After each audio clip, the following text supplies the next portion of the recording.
produsele sau focusul produselor noastre s-a mutat, sincer, în ultima perioadă în implementările cu clienții pe zona de augmentare a agenților și de suportarea lor în timp real.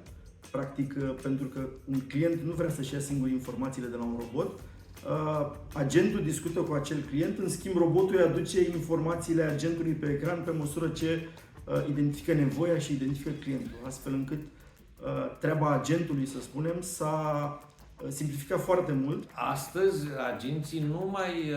citesc un script de pe ecran, sunt ajutați de module de inteligență artificială să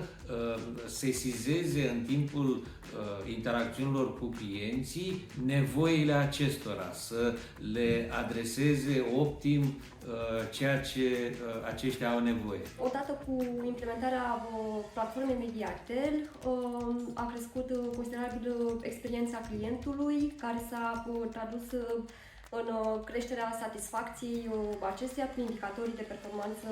specifici din contact center în această parte de NPS, de exemplu.